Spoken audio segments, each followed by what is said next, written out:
உடம்பில்தான் மணிமணியாக எத்தனை பழங்கள், அந்த மணிகள் முழுவதும் எத்தனை நலக்கூறுகள். தக்காளி குடும்பத்தில் இடம் பிடித்து தக்காளி போல ஆனால் சிறிய உருவத்துடன் வாசனை நிறைந்த பழங்களை கொண்டிருப்பதால் மணத்தக்காளி என்ற பெயரை உனக்கு சூட்டியிருக்கிறார்கள். சிறு சிறு மணிகள் போல பழங்கள் உண்டிருப்பதால் மணத்தக்காளி என்றும், மிளகளவில் பழங்கள் இருப்பதால் மிளகு தக்காளி என்றும்.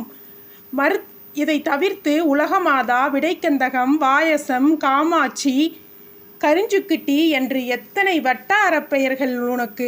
வெப்பம் காரணமாக எவ்வித நோய்களும் நம் உடலுக்கு ஏற்படாமல் மணத்தக்காளி பாதுகாப்பளிக்கும். தனது குளிர்ச்சி தன்மையை வெப்ப நோய்களும் தடுக்கும். வயிற்றிலும் குடல் பகுதியிலும் உண்டாகும் புண்களை குணப்படுத்தும் திறன் மணத்தக்காளியிடம் உண்டு. வாய்ப்புண் ஏற்பட்டதுமே கிராமங்களில் தேடப்படும் முதல் மூலிகையும் மணத்தக்காளி தான். இதன் கீரை மற்றும் பழங்கள் இரண்டுக்கும் வாய்ப்புண்களை குணமாக்கும் சக்தி இருப்பதாக ஆய்வுகள் தெரிவிக்கின்றன.